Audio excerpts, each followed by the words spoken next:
സത്യത്തിൽ ക്രിസ്ത്യാനികൾ ഓണം ആഘോഷിക്കേണ്ടവരുണ്ടോ? ഇല്ല. സത്യത്തിൽ ഈ പാതാളത്തിലേക്ക് ഇറങ്ങിപ്പോയവനെ നോക്കിയിരിക്കേണ്ടവരാണോ ക്രിസ്ത്യാനികൾ? നമ്മൾ സ്വർഗത്തിലേക്ക് കയറിപ്പോയവനെ നോക്കിയിരിക്കല്ലേ? അവൻ വരുന്നത് നോക്കിയിരിക്കുന്നവരല്ലേ? ഒത്തിരി ഉന്നതമായ പ്രത്യാശയാണ് നമുക്കുള്ളത്. സ്വർഗത്തിലേക്ക് കയറിപ്പോയവൻ നമുക്ക് വേണ്ടി സ്ഥലം ഒരുക്കിയതിനു ശേഷം ഇറങ്ങി വരും. അതിടയ്ക്ക് കാണാൻ വരുന്നൊന്നുമല്ല, നമ്മളെയും കൂടെ അങ്ങോട്ട് കൊണ്ടുപോകാൻ വേണ്ടി വരുന്നതാ. നമുക്ക് പാതാളമായിട്ട് യാതൊരു ബന്ധമില്ല. നമുക്ക് പാതാളത്തിൽ പോവുകയും വേണ്ട. ഞങ്ങൾ ക്രിസ്ത്യാനികൾക്കാർക്കും പാതാളത്തിൽ പോകണ്ട. ഞങ്ങൾക്ക് അതിനോട് യാതൊരു താല്പര്യമില്ല. പോയവരും ചവിട്ടിത്താത്തിയവരും ഒക്കെ നിങ്ങളുടേതാണ്. ദൈവസമർത്ഥമായിട്ട് അനുഗ്രഹിക്കട്ടെ. നമുക്ക് അവരുടെ ഓണം പരിപാടിയൊക്കെ അവർക്ക് കൊണ്ട് കൊടുത്തേക്കാം. ഇപ്പം പിതാവ് സ്വർഗത്തിൽ പോയതാണോ അതോ മാവേലി പാതാളത്തിൽ പോയതാണോ ഇദ്ദേഹത്തിൻ്റെ പ്രശ്നമെന്ന് എനിക്കും മനസ്സിലാവില്ല.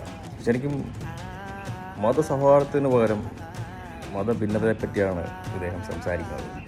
ആഘോഷിക്കുന്നവരാഘോഷിക്കട്ടെ, ആഘോഷിക്കേണ്ടാത്തവരാഘോഷിക്കണ്ട. പ്രശ്നം സോൾവ്. അപ്പോൾ എല്ലാവർക്കും ഹാപ്പി ഓണം.